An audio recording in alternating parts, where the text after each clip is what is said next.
ناظرین کرام السلام علیکم ورحمۃ اللہ وبرکاتہ۔ سیرت النبی صلی اللہ علیہ وآلہ وسلم کا سلسلہ وار مطالعہ آپ کی خدمت میں پیش کیا جا رہا ہے، اور کوشش ہے کہ رسالت مآب صلی اللہ علیہ وآلہ وسلم کی حیات طیبہ جس انداز سے جس ترتیب سے آگے بڑھی ہے اسی ترتیب سے سیرت کا مطالعہ آپ کی خدمت میں پیش کیا جائے، اور ہم اپنے لیے بھی رہنمائی کو تلاش کریں، اس لیے کہ اللہ کا کلام ہمیں کہتا ہے لقد کان لکم فی رسول اللہ اسوۃ حسنہ، یقیناً تمہارے لیے رسول اللہ صلی اللہ علیہ وآلہ وسلم کی زندگی میں بہترین نمونہ موجود ہے۔ آج انشاءاللہ تعالی بیان سیرت اس سیریز میں ہم بات کریں گے شدت مصائب اور غم کے حوالے سے۔ اللہ کے پیغمبر علیہ الصلوۃ والسلام مکہ مکرمہ میں ہیں، اور جو شدید حالات گزر رہے ہیں ان کا تذکرہ پچھلی نشستوں میں بھی ہوا، کس طرح آپ کے خلاف سازشیں ہوئی ہیں، صحابہ کرام کے خلاف سازشیں ہوئی ہیں، اتنا مجبور کیا گیا کہ ہجرت حبشہ تک کا معاملہ سن 5 نبوی میں پیش آ گیا۔ اس کے بعد ہم نے پچھلی نشستوں میں یہ بھی سمجھا کہ اللہ تعالیٰ نے ایک نصرت و تائید کا دروازہ بھی کھولا۔ سیدنا عمر فاروق رضی اللہ تعالی عنہ بھی ایمان لے آئے، اس سے قبل سیدنا امیر حمزہ رضی اللہ تعالی عنہ بھی ایمان لے آئے، اور اس کے نتیجے میں اب مشرکین کی پریشانی اور بڑھ جائے گی کہ مکے کے 2 بہادر اور سپوت بڑے بڑے 2 ستون وہ رب کائنات محمد کریم صلی اللہ علیہ وآلہ وسلم کو عطا فرما دیے۔ اس کے نتیجے میں آگے کیا کچھ ہوا یہ آج ہم بات کریں گے آپ کے سامنے، اور آج کی نشست میں انشاءاللہ تعالی شیب ابی طالب جہاں 3 برس رسول اللہ صلی اللہ علیہ وآلہ وسلم اور آپ کے خاندان کے لوگوں کو مقید کیا گیا، قید کیا گیا، اس کا تذکرہ بھی تفصیلاً آپ کے سامنے رکھیں گے۔ البتہ آپ کے علم ہے کہ ہمیشہ ہم اس سیریز میں سب سے پہلے قرآن و صاحب قرآن اس عنوان کے تحت چند آیات آپ کی خدمت میں پیش کرتے ہیں، پھر بیان سیرت کا بیان ہوتا ہے، یعنی سیرت کے واقعات کا ذکر کیا جاتا ہے، پھر ہمارے سامنے فلسفہ سیرت اور پیغام سیرت کا ذکر بھی آتا ہے۔ آئیے سب سے پہلے آج کے مطالعے کی ذیل میں قرآن اور صاحب قرآن صلی اللہ علیہ وآلہ وسلم کے حوالے سے 2 مقامات قرآنی میں چاہتا ہوں کہ آپ کی خدمت میں پیش کروں۔ نوٹ کیجئے گا، اس تعلق سے مشرکین اعلانیہ رسول اللہ صلی اللہ علیہ وسلم کے قتل کا فیصلہ کر چکے تھے معاذ اللہ، اور ان کے اسی فیصلے کی طرف اللہ تعالیٰ کے اس قول میں اشارہ ہے۔ قرآن حکیم میں ارشاد ہوا سورہ زخرف کی آیت نمبر 79 میں ام ابرموا امرا فانا مبرمون، ترجمہ اگر انہوں نے ایک بات کا تہیہ کر رکھا ہے تو ہم بھی تہیہ کیے ہوئے ہیں۔ یہ ذکر پہلے بھی آیا کہ مشرکین کی طرف سے، ان کے سرداروں کی طرف سے خود نبی کریم صلی اللہ علیہ وسلم کے خلاف سازش ہوئی، حتیٰ کہ آپ کے قتل کے ناپاک ارادے بھی ان لوگوں نے کیے، سازشیں بھی کی۔ تو اللہ تعالیٰ بھی اس پہ تبصرہ فرما رہے اگر یہ کچھ طے کر چکے ہیں تو اللہ فرما رہے کہ ہم نے بھی کچھ طے کر لیا ہے۔ یہ گویا کہ ان مشرکین کے سرداروں کے لیے اور ایسے ناپاک ارادے رکھنے والوں کے لیے ایک دھمکی ہے اللہ سبحانہ تعالیٰ کی طرف سے، اور تسلی ہے رسول اللہ صلی اللہ تعالیٰ علیہ وآلہ وسلم کے لیے۔ ایک اور مقام جو آج کے درس کے تعلق سے، آج کی گفتگو کے تعلق سے ہمارے سامنے بعد میں بھی آئے گا، ابھی میں آپ کے سامنے رکھنا چاہتا ہوں۔ مشرکین نے صحیفہ چاک کرنے کی عظیم نشانی دیکھی مگر پھر بھی ایمان نہ لایا۔ یہ کون سا صحیفہ ہے یہ ذکر ابھی تھوڑی دیر میں آیا چاہتا ہے کہ نبی پاک صلی اللہ علیہ وسلم اور آپ کے خاندان کے لوگوں کا معاشرتی بائیکاٹ کیا مشرکین مکہ نے، اور اس کی باقاعدہ ایک دستاویز لکھی گئی، صحیفہ لکھا گیا جسے خانہ کعبہ کی دیوار پر لٹکا دیا گیا، اور اس کی تفصیل آگے آپ کے سامنے بیان کریں گے کہ بعد میں اس کو کیڑے چٹ کر گئے سوائے اس کے کہ جہاں اللہ سبحانہ وتعالی کا نام لکھا ہوا تھا۔ یہ ایک عظیم نشانی انہوں نے دیکھی مگر پھر بھی انہوں نے مان کر نہ دیا۔ اس پر اللہ نے یہ آیت عطا فرمائی ہے، سورۃ القمر کی آیت نمبر 2 میں قرآن ارشاد فرماتا ہے وَإِن يَرَوْا آیَةً يُعْرِضُوا وَيَقُولُوا سِحْرٌ مُسْتَمِرٌ، ترجمہ اگر وہ کوئی نشانی دیکھتے ہیں تو رخ پھیر لیتے ہیں اور کہتے ہیں کہ یہ تو چلتا پھرتا جادو ہے، معاذ اللہ ثم معاذ اللہ۔ خود سب سے بڑی نشانی رسول اللہ علیہ السلام کی سیرت مطہرہ، خود سب سے بڑا معجزہ قرآن حکیم، پھر قرآن یہ مختلف مواقع پر بیان کر رہے ہیں کہ ان کو مختلف نشانیاں عطا کی گئیں، مگر یہ معاذ اللہ جادو کہہ کر اس کو ٹال دیتے، جادو کہہ کر اس کی نفی کرتے، جادو کہہ کر اس کا انکار کرتے۔ ان کے اس انکار کی روش پر قرآن نے کہا کہ وَإِن يَرَوْا آیَةً يُعْرِضُوا وَيَقُولُوا سِحْرٌ مُسْتَمِرٌ، اگر وہ کوئی نشانی دیکھتے تو رخ پھیر لیتے اور کہتے ہیں کہ یہ تو چلتا پھرتا جادو ہے۔ ناظرین کرام، یہ 2 آیات آپ کی خدمت میں پیش کی گئی جن کا آگے بیان ہونے والے واقعات سے تعلق بھی ہے۔ اب چلتے ہیں ہمیشہ کی طرح مطالعہ سیرت کی طرف، جو کہ مین سیگمنٹ ہوتا ہے ہماری سیریز کا، جس میں حیات طیبہ رسالت مآب صلی اللہ علیہ وسلم کی اس کے واقعات کو ہم آپ کے سامنے رکھتے ہیں۔ ابو طالب بنی ہاشم کو جمع کرتے ہیں مشرکین کی طرف سے سازشیں بڑھتی چلی جا رہی ہیں، اور ابو طالب جو رسول پاک علیہ السلام کے چچا ہیں، کلمہ تو انہوں نے ابھی نہ پڑھا لیکن مرتے دم تک رسول اللہ علیہ السلام کا ساتھ دیا ہے، ان کا ذکر ہو رہا ہے۔ ابو طالب کو اپنے بھتیجے کے متعلق برابر خطرہ محسوس ہو رہا تھا، وہ پچھلے واقعات پر برابر غور کر رہے تھے۔ وہ کیا واقعات تھے؟ مشرکین نے انہیں مقابلہ آرائی کی دھمکی دی تھی، پھر ان کے بھتیجے کو عمارہ بن ولید کے عوض حاصل کر کے قتل کرنے کے لیے سودے بازی کی کوشش کی تھی۔ یہ واقعہ ہم پڑھ چکے کہ عمارہ کو انہوں نے پیش کیا جو خوبصورت اور بڑا بہادر جوان تھا، اور کہا کہ ابو طالب اسے تم رکھ لو اور محمد صلی اللہ علیہ وسلم کو ہمارے حوالے کر دو۔ ابو طالب نے ان کی اس پیشکش کو بڑے واضح الفاظ میں رد کر دیا تھا۔ ابو جہل ایک بھاری پتھر لے کر ان کے بھتیجے کا سر کچلنے اٹھا تھا، یہ بھی سازش ہو چکی۔ عقبہ بن ابی معیط نے چادر لپیٹ کر گلا گھونٹنے اور مار ڈالنے کی کوشش کی تھی، معاذ اللہ، یہ بھی واقعہ پیش آ چکا تھا۔ خطاب کا بیٹا تلوار لے کر ان کا کام تمام کرنے نکلا تھا، بہرحال وہ عمر بن خطاب پھر ایمان بھی لے آئے تھے رضی اللہ عنہ، مگر یہ واقعات مسلسل ہوئے جس سے ابو طالب کو فکر لاحق ہوئی اپنے بھتیجے کے بارے میں۔ چنانچہ ایک خاندانی عصبیت تو تھی، خاندانی تعلق تو تھا، اس تعلق سے انہوں نے بنو ہاشم کو جمع کیا اپنے اس بھتیجے کے حوالے سے فکر مند ہوتے ہوئے۔ ابو طالب نے جب دیکھا کہ قریش ہر جانب سے ان کے بھتیجے کی مخالفت پر تل پڑے ہیں تو انہوں نے اپنے جد اعلی عبد مناف کے دو صاحبزادوں ہاشم اور مطلب سے وجود میں آنے والے خاندانوں کو جمع کیا اور انہیں دعوت دی کہ اب تک وہ اپنے بھتیجے کی حفاظت و حمایت کا جو کام تنہا انجام دیتے رہے ہیں اب اسے سب مل کر انجام دیں۔ ابو طالب کی یہ بات عربی حمیت کے پیش نظر ان دونوں خاندانوں کے سارے مسلم اور کافر افراد نے قبول کی سوائے ابو لہب کے۔ ابو لہب بھی چچا ہے رسول اللہ علیہ السلام کا، مگر دشمنی میں نمبر 1 ہے۔ ابو طالب بھی ہیں مگر وہ حمایت میں نمبر 1 ہیں۔ اور اب یہ بنو ہاشم اور بنو مطلب کے لوگوں نے ابو طالب کی اس پکار پر لبیک کہا ہے، چاہے وہ مسلم تھے یا کافر تھے۔ ایک خاندانی رشتے اور تعلق کی وجہ سے ان لوگوں نے نبی صلی اللہ علیہ وسلم کی حمایت کا فیصلہ کیا ابو طالب کی اس پکار پر، سوائے ابو لہب کے جو دشمن نمبر 1 ثابت ہوا۔ ظلم و ستم کی سنگینی کا وقت آ گیا۔ مشرکین مکہ نے بھی دیکھا کہ ہم نے ظلم و ستم کے پہاڑ توڑ کر بھی دیکھ لیے، نبی صلی اللہ علیہ وسلم کے خلاف سازشیں کر کے بھی دیکھ لی، اور سارے ان کے جو صحابہ کرام ہیں ان کے خلاف بھی سازشیں کر کے دیکھ لی، مگر یہ دعوت رک کر ہی نہیں دیکھتی۔ چنانچہ اب ان مشرکین مکہ نے ایک بڑا فیصلہ کیا۔ مشرکین کی طرف سے رسول اللہ صلی اللہ علیہ وسلم، بنی ہاشم اور بنی مطلب کا معاشرتی بائیکاٹ۔ معاشرتی بائیکاٹ سے کیا مراد ہے آگے تفصیل بیان کریں گے۔ انہوں نے یہ عہد و پیمان کیا کہ نہ ان سے شادی بیاہ کریں گے، نہ خرید و فروخت کریں گے، نہ ان کے ساتھ اٹھیں بیٹھیں گے، نہ ان سے میل جول رکھیں گے، نہ ان کے گھروں میں جائیں گے، نہ ان سے بات چیت کریں گے۔ باقی سارے مشرکین ایک طرف، اور اب بنو ہاشم اور بنو مطلب کا معاشرتی بائیکاٹ ہو رہا ہے، کیونکہ انہوں نے ابو طالب کی پکار پر نبی صلی اللہ علیہ وسلم کی حمایت کا فیصلہ بھی کر لیا، تو اب یہ سارے مشرکین ایک طرف اور آپ صلی اللہ علیہ وسلم کا یہ خاندان ایک طرف ہو گیا۔ اور اب ان سب نے عہد کیا مشرکین نے کہ بنو ہاشم سے، بنو مطلب سے کوئی روابط نہیں رکھے جائیں گے، نہ کوئی شادی بیاہ کا معاملہ، نہ خرید و فروخت کا معاملہ، نہ کوئی میل جول کا معاملہ، نہ ان سے بات چیت کریں گے۔ یہ ایک فیصلہ ہوا ان مشرکین کی طرف سے۔ مشرکین نے اس بائیکاٹ کی دستاویز کے طور پر ایک صحیفہ لکھا، ایک تحریر لکھی گئی۔ اس سے یہ بھی پتہ چلا یہ جو ہماری غلط فہمی ہے کہ عرب سارے کے سارے امی تھے تو غیر پڑھے لکھے تھے، کسی کو لکھنا پڑھنا نہیں آتا تھا، یہ بات درست نہیں ہے۔ عربوں کو امیین اگر قرآن نے بھی کہا تو وہ اہل کتاب کے مقابلے میں، اہل کتاب تو پیغمبروں کو جانتے تھے، برسوں ان کے بھی کتاب اور رسولوں کے سلسلے قائم رہے، لیکن امیین تو تھے۔ یہ عرب 2500 برس ہو گئے ہیں حضرت اسماعیل علیہ السلام کے بعد کہ کوئی پیغمبر یہاں پر نہیں آئے۔ اس کا یہ قطعاً مطلب نہیں کہ وہاں لکھنے پڑھنے والا کوئی نہیں تھا۔ اسی سے اس بات کو بھی جاننا چاہیے کہ دور نبوی صلی اللہ علیہ وسلم میں قرآن حفظ بھی ہو رہا تھا، قرآن لکھا بھی جا رہا تھا۔ اور ایک اور دلچسپ بات اور اہم بات یہ ہے کہ دور نبوی صلی اللہ علیہ وسلم میں احادیث حفظ کی جا رہی تھی، احادیث لکھی بھی جا رہی تھی، بعد میں باقاعدہ پھر ان کی کمپائلیشن اور پھر ان کی گریڈیشن وغیرہ کا معاملہ ہوا ہے۔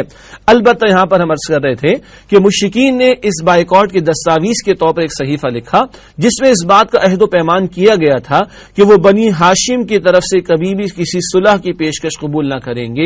یہ ایک حتمی اعلان تھا اور یہ ایک سوشل بائیکاٹ ہے اور ان کو آئسولیٹ کیا جا رہا ہے بنو ہاشم کو باقی مکے والوں سے۔ نہ ان کے ساتھ کسی طرح کی مروت برتیں گے جب تک کہ وہ رسول اللہ صلی اللہ علیہ وسلم کو قتل کرنے کے لیے مشرکین کے حوالے نہ کر دیں۔ یہ انتہائی درجے کی ان کی ناپاک جسارت ہے کہ اب حتمی بات ہو رہی ہے کہ ان کو ہمارے حوالے کرو قتل کرنے کے لیے، ورنہ ہم تمہارا سوشل بائیکاٹ کریں گے، کوئی مروت تمہارے ساتھ نہیں برتیں گے۔ ناظرین کرام نوٹ کیجئے گا، یہ دستاویز یا یہ صحیفہ لکھ کر خانہ کعبہ کی دیوار پر لٹکا دیا گیا۔ یہ جملہ نوٹ کر لیجئے، بعد میں اس پر مزید گفتگو ہوگی اور ایک نشانی اللہ تعالی کی ظاہر ہوگی اس تعلق سے بھی۔ البتہ اب یہ بائیکاٹ شروع ہو رہا ہے اور بنو ہاشم کو شیب ابی طالب میں مقید کیا جا رہا ہے، قید کیا جا رہا ہے۔ شیب گھاٹی کو کہتے ہیں شیب ابی طالب۔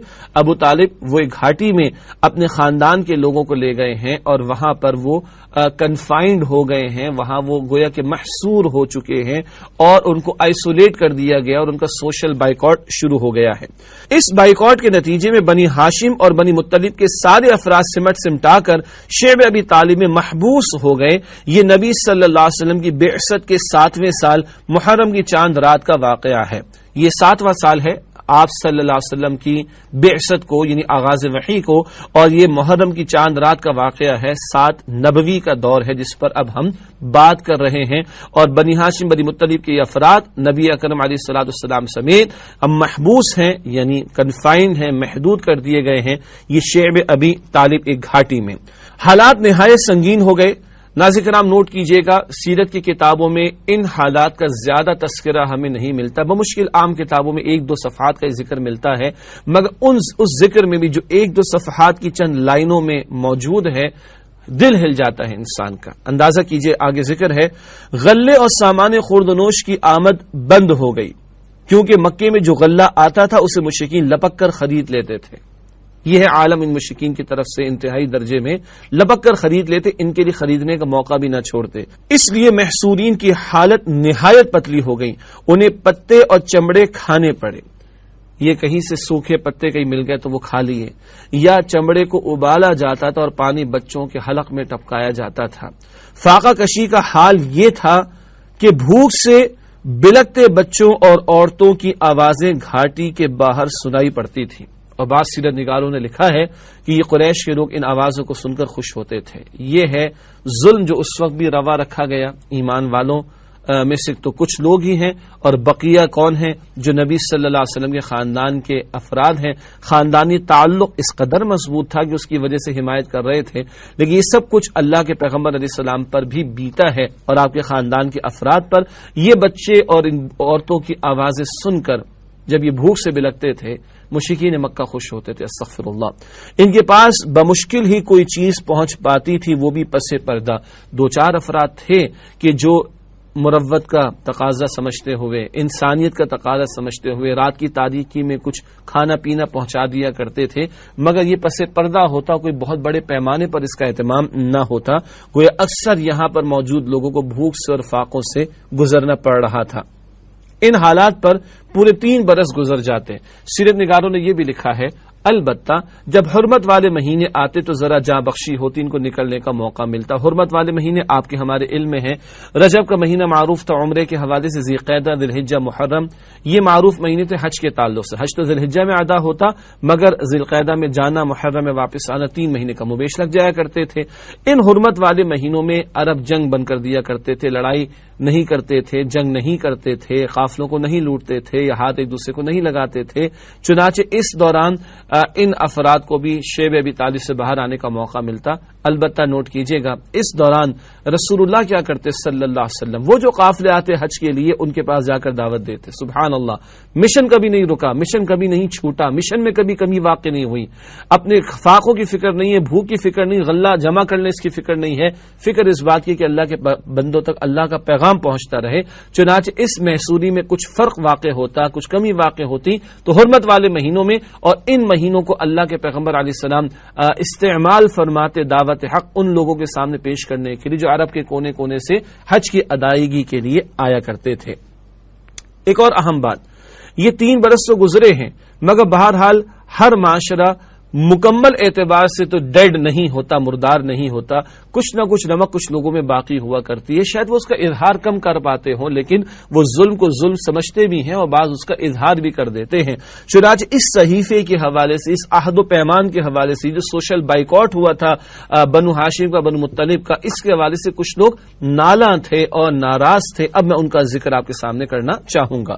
کچھ لوگ اگر اس عہد و پیمان سے راضی تھے تو کچھ ناراض بھی تھے، اور انہی ناراض لوگوں نے اس صحیفے کو چاک کرنے کی تگ و دو کی، یعنی بھاگ دوڑ کی. اس کا اصل محرک قبیلہ بنو عامر بن لوی کا ایک شخص ہشام بن عمر تھا، جو رات کی تاریکی میں چپکے چپکے شیب ابی طالب کے اندر غلہ بھیج کر ان کی مدد کرتا تھا. اس نے اپنے ہم خیال 4 افراد کو جمع کیا اور صحیفہ چاک کرنے کا عہد و پیمان کیا.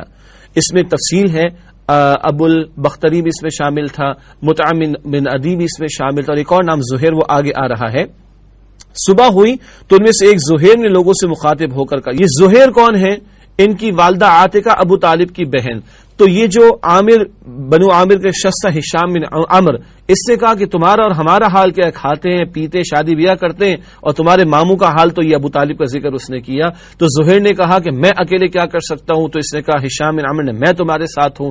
پھر انہوں نے ابو البختری کو بھی ایسی بات کہی، اور زمع بن اسود کو بھی ایسی بات کہی، اور مطعم بن عدی کو بھی ایسی بات کی. یہ 4-5 افراد جب تیار ہو گئے تو پھر اگلا دن صبح کا وقت تھا اور اس وقت یہ کارروائی ہوئی ہے.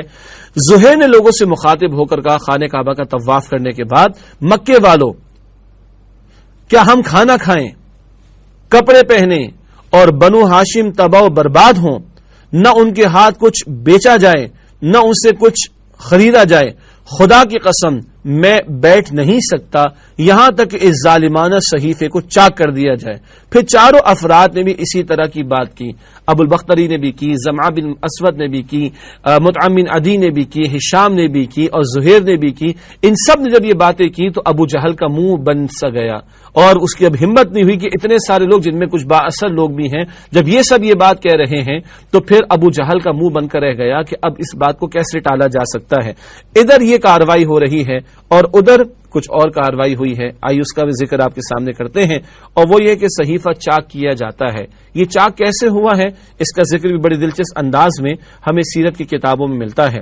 اللہ تعالیٰ نے رسول اللہ صلی اللہ علیہ وسلم کو وحی کے ذریعے خبر دی کہ اس پر اللہ تعالیٰ نے، اس صحیفے پر اللہ تعالیٰ نے کیڑے بھیج دیے ہیں جو اللہ کے نام کے سوا پورے صحیفے کو چٹ کر گئے ہیں. نبی صلی اللہ علیہ وسلم نے اپنے چچا کو یہ بات بتائی تو انہوں نے قریش کو یہ خبر دی اور کہا کہ اگر ان کا بھتیجا جھوٹا ثابت ہوا تو ہم تمہارے اور اس کے درمیان سے ہٹ جائیں گے، لیکن اگر وہ سچا ثابت ہوا تو تمہیں ہمارے بائیکاٹ اور ظلم سے باز آنا ہوگا. ادھر وہ کارروائی ہو رہی تھی ہشام بن عمر کی اور زہیر کی اور دیگر لوگوں کی، اور ابو جہل کا منہ بن گیا اور وہ تل پڑے تھے کہ اب صحیفہ چاک ہونا چاہیے، یہ بائیکاٹ ختم ہونا چاہیے. ادھر ابو طالب برآمد ہو گئے اور ابو طالب نے آ کر ان کو یہ خبر دی. قریش نے ان کی تجویز مان لی ابو طالب کی. جب صحیفہ دیکھا گیا تو واقعی کیڑوں نے اس کا صفایا کر دیا تھا، صرف جہاں اللہ کا نام تھا وہ بچا ہوا تھا. بسمک اللہم، یہ الفاظ بچے ہوئے تھے. مشرکین نے آپ صلی اللہ علیہ وسلم کی نبوت کی ایک عظیم نشانی دیکھی لیکن ایمان نہ لائے. اس پر ایک آیت شروع میں آپ کے سامنے پیش کی گئی تھی، وہ آیت دوبارہ پیش کر رہا ہوں. وَإِن يَرَوْا آیَةً يُعْرِضُوا وَيَقُولُوا سِحْرٌ مُسْتَمِرٌ، سورۃ القمر کی آیت نمبر 2 ہے. اگر وہ کوئی نشانی دیکھتے تو رخ پھیر لیتے ہیں اور کہتے کہ یہ تو چلتا پھرتا جادو ہے. اتنی واضح نشانی. ادھر وہ بحث ہو رہی ہے سرداروں کے درمیان اور صحیفہ چاک کرنے کی باتیں کی جا رہی ہیں. ادھر ابو طالب آ کر بتاتے ہیں کہ میرے بھتیجے کو اس طرح اس کے رب نے بتایا ہے، اگر وہ جھوٹا ثابت ہو تو پھر ہم تمہارے درمیان سے ہٹ جائیں گے. اور جب صحیفہ دیکھا گیا تو کیڑے چٹ کر چکے تھے، صرف اللہ کا نام وہاں پر بچا ہوا تھا. مگر اتنی واضح نشانی دیکھنے کے باوجود بھی ابو طالب کے بھتیجے جناب رسالت مآب صلی اللہ علیہ وسلم کی اس قدر واضح نشانی نبوت کی دیکھ کر بھی سرداران قریش نے بات کو تسلیم نہیں کیا اور وہ اپنی ڈھٹائی پر اڑے رہے. ناظرین کرام، یہ 3 سالوں کا معاملہ ہے. سن 7 اور 8 اور 9 نبوی، یہ 3 برس کی قید میں رسول پاک علیہ السلام اور آپ کے خاندان کے افراد رہے ہیں. صرف اتنا ہی ذہن میں رکھیے تو بہت بڑی بات ہے. اس راہ میں، دین حق کی راہ میں رسول اللہ علیہ السلام پر یہ سب کچھ بیتا ہے، یہ سب کچھ بیتا ہے. یہ بھوک، یہ قید، یہ فاقے آپ نے برداشت کیے ہیں، اور آپ کی حمایت کی وجہ سے آپ کہیے کہ بنو ہاشم، بنو مطلب کے خاندان کے افراد کو بھی سب کچھ جھیلنا پڑا ہے. اللہ کی راہ میں پیغمبر اسلام علیہ السلام نے سب کچھ جھیلا ہے اور آپ کے متعلقین پر بھی یہ مشکلات اور مصائب آئے ہیں۔ اس کے بعد کیا ہوتا ہے، قریش کا آخری وفد ابو طالب کی خدمت میں، بار بار یہ لوگ آتے رہے، اب یہ ایک آخری بات لے کر آئے ہیں ابو طالب کے سامنے۔ ابو طالب کو سخت بیماری نے آن پکڑا۔ اس موقع پر مشرکین نے سوچا کہ اگر ابو طالب کا انتقال ہو گیا اور اس کے بعد اس کے بھتیجے پر کوئی زیادتی کی تو بڑی بدنامی ہوگی، اسے ابو طالب کے سامنے ہی نبی صلی اللہ علیہ وسلم سے کوئی معاملہ طے ہو جانا چاہیے۔ اس سلسلے میں وہ بعض رعایتیں بھی دینے کے لیے تیار ہو گئے جس پر اب تک راضی نہ تھے۔ چنانچہ ان کا ایک وفد ابو طالب کی خدمت میں حاضر ہوا اور یہ ان کا آخری وفد تھا۔ انہوں نے کہا ابو طالب کے سامنے، اے ابو طالب، ہمارے درمیان آپ کا جو مرتبہ و مقام ہے اسے آپ بخوبی جانتے ہیں، اور آپ جس حالت سے گزر رہے ہیں وہ بھی آپ کے سامنے ہے۔ ہمیں اندیشہ ہے کہ یہ آپ کے آخری ایام ہیں۔ ادھر ہمارے اور آپ کے بھتیجے کے درمیان جو معاملہ چل رہا ہے اس سے بھی آپ واقف ہیں۔ ہم چاہتے ہیں کہ آپ انہیں بلائیں اور ان کے بارے میں ہم سے کچھ عہد و پیمان لیں اور ہمارے بارے میں ان سے عہد و پیمان لیں، یعنی وہ ہم سے دستکش رہیں اور ہم ان سے دستکش رہیں، وہ ہم کو ہمارے دین پر چھوڑ دیں اور ہم ان کو ان کے دین پر چھوڑ دیں۔ یہ گزارشات کر رہے ہیں مشرکین اور ان کے سردار ابو طالب کے سامنے۔ جواب میں رسول اللہ صلی اللہ علیہ وسلم نے وفد کو مخاطب کر کے فرمایا، ایک کلمے کی دعوت پیش کر رہے ہیں۔ اللہ کے رسول علیہ السلام کو بلوایا ابو طالب نے، ابو طالب کے سامنے رسول اللہ علیہ السلام نے یہ بات کہی ان لوگوں کی موجودگی میں۔ آپ لوگ یہ بتائیں، لوگوں سے کہا، مشرکین کے سرداروں سے آپ صلی اللہ علیہ وسلم نے، آپ لوگ یہ بتائیں کہ اگر میں ایک ایسی بات پیش کروں جس کے اگر قائل ہو جائیں تو عرب کے بادشاہ بن جائیں اور عجم آپ کے زیر نگیں آ جائے تو آپ کی رائے کیا ہوگی؟ اس پر ابو جہل نے کہا، اچھا بتاؤ تو وہ بات ہے کیا؟ تمہارے باپ کی قسم، ایسی ایک بات کیا 10 باتیں بھی پیش کرو تو ہم ماننے کو تیار ہیں۔ نوٹ کیجئے گا، یہ رال ٹپکی ابو جہل کی، رال ٹپکی، دنیا پرست اسی طرح کی بات کرتے ہیں، ساری دنیا میں مل جائے گی، عرب ہمارا ہو جائے گا، عجم ہمارے زیر نگی آ جائے گا، اور ہمیں کیا چاہیے؟ وہ کہتا ہے ایک نہیں 10 باتیں بتاؤ، ہم قبول کرنے کو تیار ہیں۔ آپ صلی اللہ علیہ وسلم نے فرمایا، آپ لوگ لا الہ الا اللہ کہیں اور اللہ کے سوا جو کچھ پوجتے ہیں اسے چھوڑ دیں۔ سبحان اللہ، 10 برس ہو گئے دعوت دیتے ہوئے، دعوت وہی دعوت ہے، کوئی کمپرومائزنگ ایٹیٹیوڈ نہیں ہے، کوئی گیو اینڈ ٹیک والی بات نہیں ہو رہی، کوئی دبنے والی بات نہیں ہو رہی، کوئی مداہنت والی بات نہیں ہو رہی، ایک ہی کلمہ لا الہ الا اللہ، یہ کہو تو عرب تمہارا، عجم بھی تمہارا ہو جائے گا۔ یہ رسول اللہ علیہ السلام کی استقامت ہے اور اس میں ہمارے لیے بھی سیکھنے کو بہت کچھ ہے۔ بدلتے حالات کے اندر کمپرومائزنگ ایٹیٹیوڈ اختیار کرنا، چلو یہ بیان نہ کرو وہ بیان کر دو، ذرا بیک فٹ پر چلے جاؤ، ذرا ہلکی سی بات کر لو، یہ جو آج کل ہم سے تقاضے ہوتے ہیں یہ مطابقت نہیں رکھتے ہمارے دین کی تعلیم سے اور نبی صلی اللہ علیہ وسلم کی سیرت سے۔ ایک ہی بات مستقل پیش کی ہے، ایک ہی کلمہ، ایک ہی اللہ کو ماننے اور اسی کے ہو رہنے کا تقاضا بار بار آپ نے سامنے رکھا ہے۔ اس پر مشرکین کا رد عمل کیا ہوا؟ اس پر انہوں نے ہاتھ پیٹ پیٹ کر اور تالیاں بجا بجا کر کہا، محمد صلی اللہ علیہ وسلم، تم یہ چاہتے ہو کہ سارے خداؤں کی جگہ بس ایک ہی خدا بنا ڈالو؟ واقعی تمہارا معاملہ بڑا عجیب ہے۔ پھر آپس میں ایک دوسرے سے بولے، خدا کی قسم یہ شخص تمہاری کوئی بات ماننے کو تیار نہیں، لہذا چلو اور اپنے آباء و اجداد کے دین پر ڈٹ جاؤ یہاں تک کہ اللہ ہمارے اور اس شخص کے درمیان فیصلہ فرما دے۔ وہی ہٹ دھرمی، وہی ڈٹائی کا معاملہ ان کی طرف سے جاری ہے۔ اور یاد رہے رسول اللہ علیہ الصلوۃ والسلام بھی استقامت کا پہاڑ بنے ہوئے ہیں، دعوت توحید کے پیش کرنے میں کوئی مداہنت نہیں، کوئی کمپرومائزنگ ایٹیٹیوڈ نہیں، کوئی ہماری زبان میں بیک فٹ پہ جانے والی بات نہیں، ڈنکے کی چوٹ پر وہی توحید کی دعوت اللہ کے پیغمبر علیہ الصلوۃ والسلام نے پیش کی ہے۔ اس کے بعد ناظرین کرام سن 10 نبوی کا دور ہے اور ہم بچپن سے اس سال کو عام الحزن سنتے اور کہتے اور لکھتے چلے آئے۔ عام کہتے ہیں عربی میں سال کو، عام الفیل وہ سال جب فیل یعنی ہاتھیوں والا واقعہ پیش آیا، عام الحزن غم کا سال، یہ خود اللہ کے پیغمبر نے قرار دیا اس سال کو جس سال آپ کے 2 ہمدرد ابو طالب آپ کے چچا اور بی بی خدیجہ رضی اللہ تعالی عنہا کا انتقال ہوا۔ یہ سن 10 نبوی کا دور ہے، ابو طالب کی وفات کا موقع۔ جب ابو طالب کی وفات کا وقت آیا تو نبی صلی اللہ علیہ وسلم ان کے پاس تشریف لے گئے، وہاں ابو جہل بھی موجود تھا۔ آپ صلی اللہ علیہ وسلم نے فرمایا، چچا جان آپ لا الہ الا اللہ کہہ دیجئے، بس ایک کلمہ جس کے ذریعے میں اللہ کے پاس آپ کے لیے حجت پیش کر سکوں۔ ابو جہل اور عبداللہ بن امیہ نے کہا ابو طالب کیا عبد المطلب کی ملت سے رخ پھیر لو گے؟ پھر یہ دونوں برابر ان سے بات کرتے رہے، یہاں تک کہ آخری بات جو ابو طالب نے لوگوں سے کہی یہ تھی کہ عبد المطلب کی ملت پر نبی صلی اللہ علیہ وسلم نے فرمایا میں جب تک آپ سے روک نہ دیا جاؤں آپ کے لیے دعائیں مغفرت کرتا رہوں گا۔ اس پر یہ آیت نازل ہوئی، سورۃ التوبہ کی آیت نمبر 113، ما كان للنبي والذين آمنوا ان يستغفروا للمشركين ولو كانوا اولي قربى من بعد ما تبين لهم انهم اصحاب الجحيم۔ ترجمہ، نبی صلی اللہ علیہ وسلم اور اہل ایمان کے لیے درست نہیں کہ مشرکین کے لیے دعائیں مغفرت کریں اگرچہ وہ قرابت دار ہی کیوں نہ ہوں، جبکہ ان پر واضح ہو چکا ہے کہ وہ جہنمی ہیں۔ یہ بڑا حساس موضوع ہے، اس پر زیادہ گفتگو کرنا بھی مناسب نہیں ہے، خاموشی اختیار کر لینا بہتر ہے۔ اللہ کے پیغمبر علیہ السلام کے چچا ابو طالب انہوں نے یہی قبول کیا، یہی پسند کیا کہ عبد المطلب کی ملت پر اللہ کے پیغمبر علیہ السلام کو پھر روک دیا گیا کہ مشرکین کے لیے استغفار کرنے کی اجازت نہیں ہے۔ البتہ یہ ابو طالب کون ہے؟ ساری زندگی ساتھ دیا ہے، سارے مشرکین کی جو سازشیں تھیں ان کو فیس کیا ہے، ان کے دباؤ کو برداشت کیا ہے، مگر رسول اللہ علیہ الصلوۃ والسلام کا ساتھ دیا زندگی کی آخری سانس تک۔ ایک عجیب بڑا اہم تجزیہ ہے، چچا ابو طالب بھی اور چچا ابو لہب بھی، ابو طالب حمایت کی انتہا پر اور ابو لہب مخالفت کی انتہا پر۔ ابو لہب کے لیے تو کہہ دیا تبت یدا ابی لہب و تب، پتہ چلا کہ نہ ماننے والے سب برابر نہیں ہوتے، کوئی نہ مان کر بھی حمایت کرنے والوں میں شامل ہو سکتا ہے اور کوئی نہ مان کر مخالفت کی انتہا پر جا کر دشمن اعظم بن سکتا ہے، جیسے کہ ابو لہب کا معاملہ ہوا۔ چچا وہ بھی تھا اور چچا ابو طالب بھی تھے، مگر ابو طالب نے زندگی کی آخری سانس تک رسول اللہ علیہ الصلوۃ والسلام کا ساتھ دیا ہے۔ اگلا واقعہ بہت ہی ایک غم کا پہلو، مزید بڑے غم کا پہلو رسالت مآب صلی اللہ علیہ وآلہ وسلم کے لیے، وہ ہے حضرت خدیجہ رضی اللہ تعالی عنہا کی وفات۔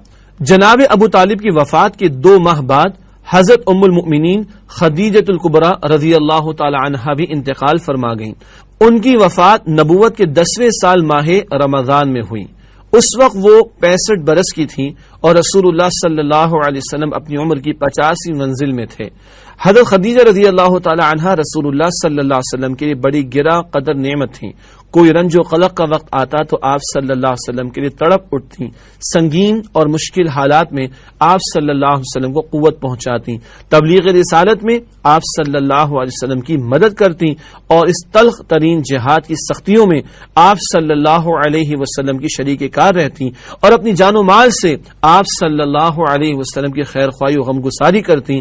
رسول اللہ صلی اللہ علیہ وسلم کا ارشاد بھی ہے، جس وقت لوگوں نے میرے ساتھ کفر کیا وہ مجھ پر ایمان لائیں، جس وقت لوگوں نے مجھے جھٹلایا انہوں نے میری تصدیق کی، جس وقت لوگوں نے مجھے محروم کیا انہوں نے مجھے اپنے مال میں شریک کیا، اور اللہ نے مجھے ان سے اولاد دی اور دوسری بیویوں سے کوئی اولاد نہ دی۔ بیوی ماریہ قبطیہ سے جناب ابراہیم پیدا ہوئے، البتہ وہ ایک کنیز کی شکل میں آئی تھیں اور جناب ابراہیم کا چھوٹی عمر میں انتقال بھی ہو گیا تھا۔ بقیہ تمام اولاد اللہ کے رسول علیہ السلام کی وہ حضرت خدیجہ سے تھی رضی اللہ تعالی عنہا۔ اللہ اکبر کبیرہ، اور یہ جملے اللہ کے رسول نے کب عطا فرمائے؟ جب کبھی آپ یاد کر رہے تھے اما خدیجہ رضی اللہ تعالی عنہا کو، تو حضرت عائشہ نے کہا آپ اس بوڑھی خاتون کو یاد ہی کرتے رہیں گے۔ تب اللہ کے رسول نے فرمایا کیوں نہ یاد کروں کہ جب لوگوں نے میرے ساتھ کفر کیا تو وہ ایمان لائی، اول ایمان لائی، جب لوگوں نے مجھے جھٹلایا تو انہوں نے میری تصدیق کی، جب لوگوں نے مجھے محروم کیا تو انہوں نے مجھے اپنے مال میں شریک کیا، اور یہ سارا مال رسول اللہ کی ذاتی ضروریات پر نہیں، دین کے لیے خرچ ہوا ہے۔ جب آپ نے خاندان والوں کی دعوت کی ہے تو بی بی خدیجہ نے کھانا تیار کیا تھا، وہ آپ کے اس پورے مشن میں آپ کے شریک کار رہی ہیں، اور اللہ نے ان کے ذریعے ہی رسول اللہ علیہ السلام کو اولاد بھی عطا فرمائی، اور اللہ کے رسول علیہ السلام نے ساری زندگی ان کے ساتھ نباہ کیا جب تک بی بی خدیجہ رضی اللہ تعالی عنہ کا انتقال نہ ہوا۔ اللہ کے رسول نے کوئی دوسرا نکاح نہیں کیا، آگے مزید ابھی ذکر آئے گا انشاءاللہ تعالی۔ البتہ یہ پوری زندگی کی آپ کی ہم سفر رہیں، اور وہ واقعہ بھی یاد کیجئے جب پہلی وحی کا نزول ہوا اور اللہ کے پیغمبر علیہ السلام کو کچھ خوف سا محسوس ہوا تو آپ کس کے پاس تشریف لائے؟ بی بی خدیجہ کے پاس تشریف لائے، اور انہوں نے تسلی دی کہ اللہ آپ کو اپنی نبوت عطا فرمائے گا، آپ کو اپنی وحی عطا فرمائے فرمائے گا، بڑا کام اللہ آپ سے لے گا، اللہ ہرگز آپ کو ضائع نہیں کرے گا، اس وقت سے لے کے زندگی کی آخری سانس تک بی بی خدیجہ رضی اللہ تعالی عنہا اللہ کے رسول علیہ الصلوۃ والسلام کی ہم سفر رہیں، شریک کار رہیں، اور اس مشن میں انہوں نے اپنے مال کو، اپنے اوقات کو اور اپنی ذات کو کھپایا رسول اللہ صلی اللہ تعالی علیہ وآلہ وسلم کے ساتھ۔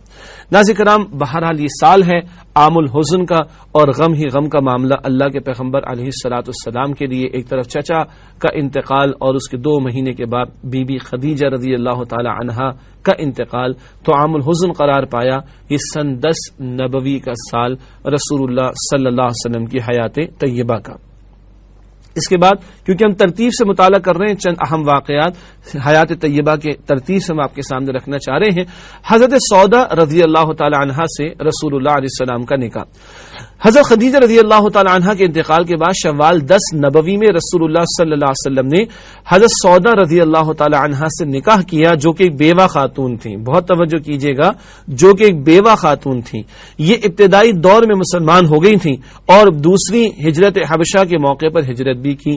ان کے شوہر کا نام سکران بن عمرو تھا، وہ بھی قدیم الاسلام تھے، یعنی اسلام لانے میں اول تھے، اور حضرت سودا رضی اللہ تعالی عنہ نے انہی کی رفاقت میں حبشہ کی جانب ہجرت کی تھی، لیکن وہ حبشہ ہی میں انتقال کر گئے۔ اس کے بعد جب حضرت سودا رضی اللہ تعالی عنہ کی عدت ختم ہو گئی تو نبی صلی اللہ علیہ وسلم نے انہیں نکاح کا پیغام دیا، ایک بیوہ خاتون سے نکاح کیا۔ یہ بھی نوٹ کیجئے، جب بی بی خدیجہ سے نکاح ہوا تو بی بی خدیجہ 2 مرتبہ بیوہ ہو چکی تھیں۔ اللہ کے رسول علیہ السلام نے اکثر نکاح بیوہ خواتین سے کیے ہیں، ہاں قوادی خاتون ایک ہی ہیں، اما عائشہ رضی اللہ تعالی عنہا، جن سے رسول اللہ علیہ السلام کا نکاح ہوا۔ یہ اشارہ میں فقط کر رہا ہوں ان لوگوں کے حوالے سے کہ جو ظالم ہیں، ظلم کرتے ہیں اور معاذ اللہ پیغمبروں کی شان میں گستاخیاں کرتے ہیں، معاذ اللہ۔ یہ صرف اشارے ہیں کہ جب پہلا نکاح نبی علیہ السلام کا ہوا تو آپ کی عمر مبارک 25 برس کی تھی اور بی بی خدیجہ کی عمر 40 برس کی تھی، جو 2 مرتبہ بیوہ ہو چکی تھی۔ اور اب جو آپ کا نکاح ہو رہا ہے بی بی سودا رضی اللہ تعالی عنہا سے، یہ بھی کوئی 55-60 برس کے درمیان کی ان کی کم و بیش عمر تھی، اور یہ بھی بیوہ خاتون تھی جن سے رسول اللہ صلی اللہ علیہ وسلم کا نکاح ہوا ہے۔ یہ نکاح شوال کے مہینے میں ہوا، اور یہ بات بھی سیرت نگاروں نے لکھی ہے کہ اللہ کے نبی علیہ السلام کے تقریباً تمام ہی اکثر نکاح شوال کے مہینے میں ہوئے۔ ہم بھی ہمارے دیکھتے ہیں رمضان مبارک کے بعد، عید الفطر کے بعد یکدم نکاحوں کی کثرت دکھائی دیتی ہے، اچھی بات بھی ہے، نکاح تو ہونے چاہیے۔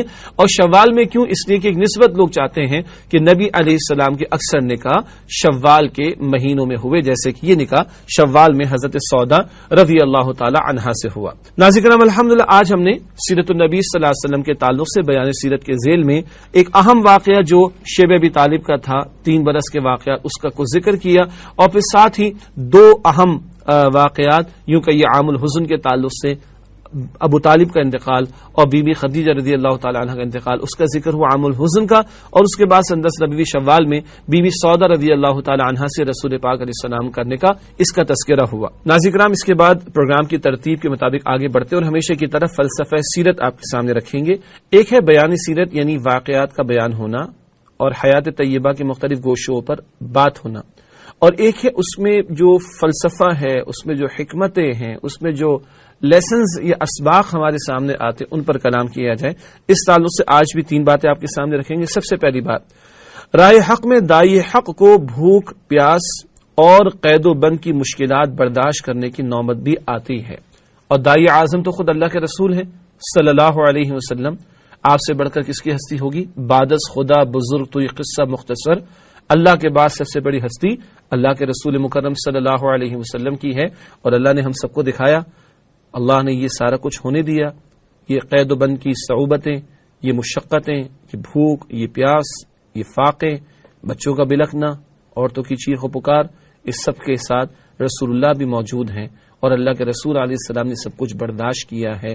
یہ میسج ہے ہمارے لیے، دعوت کا کام ختم نہیں ہو گیا، رسول اللہ علیہ السلام تشریف تو لے گئے، مگر ختم نبوت کے بعد کار رسالت باقی ہے، پہنچانے والا کام باقی ہے، اور اس دین حق کی محنت کے دوران یہ بھوک، یہ پیاس، یہ قید و بند کی مشکلات یہ آ سکتی ہیں، یہ ہمیں سیرت سے روشنی رہنمائی ملتی ہے۔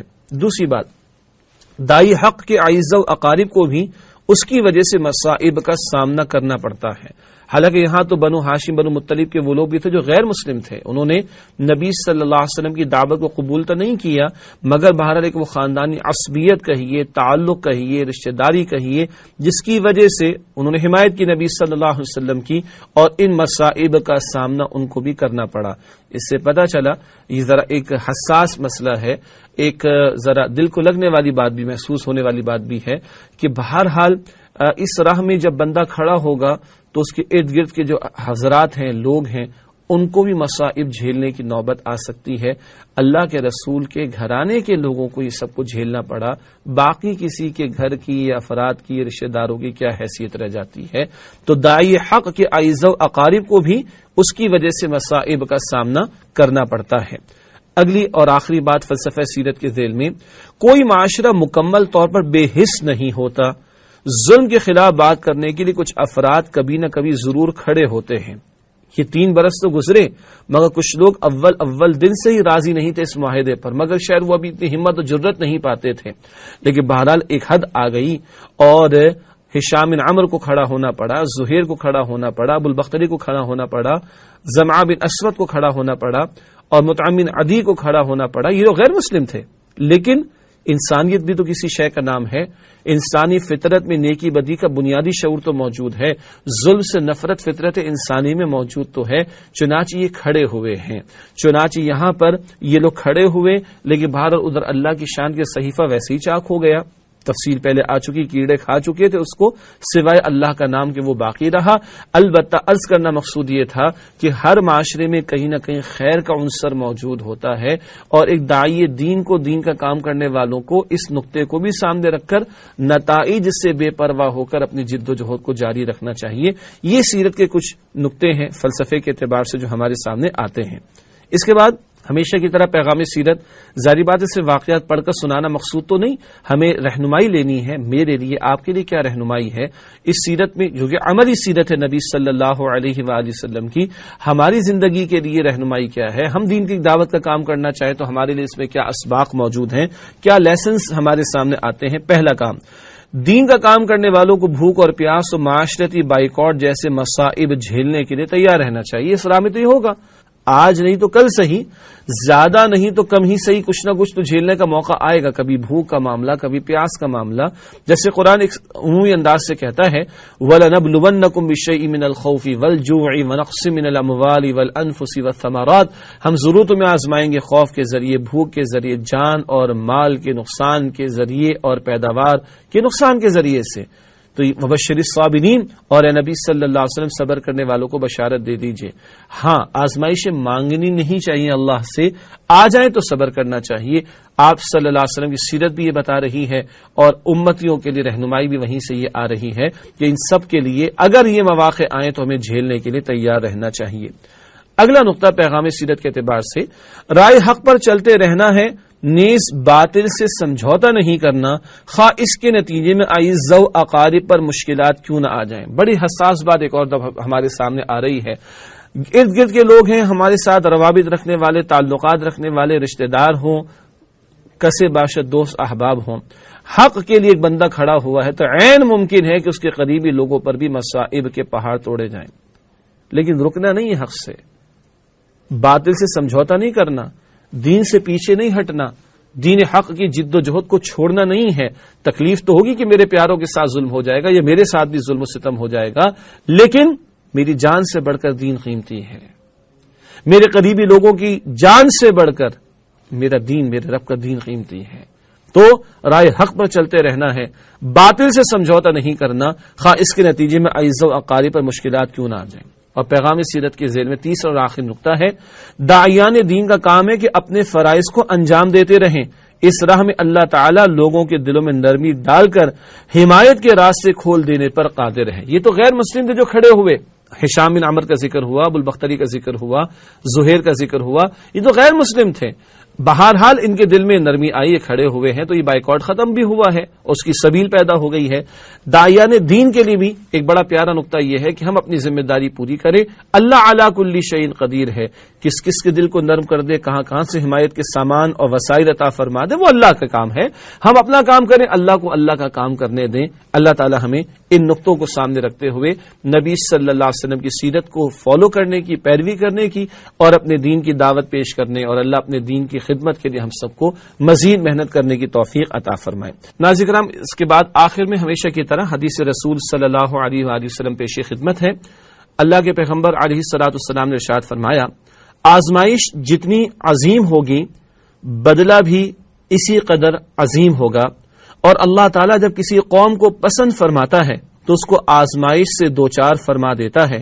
پس جو اس سے راضی ہوتا ہے اس کے لیے اللہ کی رضا ہے، اور جو اس کی وجہ سے اللہ سے ناراض ہوتا ہے اس کے لیے اللہ کی ناراضی ہے. یہ سنن ترمذی کی روایت ہے. اللہ تعالیٰ ہمیں مصائب پر صبر کی توفیق عطا فرمائے، اور نبی اکرم علیہ الصلوۃ والسلام کی تعلیمات پر زندگی کے آخری سانس تک عمل کی توفیق عطا فرمائے. آمین یا رب العالمین. اللهم صل على محمد وعلى آل محمد كما صليت على إبراهيم وعلى آل إبراهيم إنك حميد مجيد. اللهم بارك على محمد وعلى آل محمد كما باركت على إبراهيم وعلى آل إبراهيم إنك حميد مجيد. وآخر دعوانا أن الحمد لله رب العالمين، والسلام عليكم ورحمة الله وبركاته.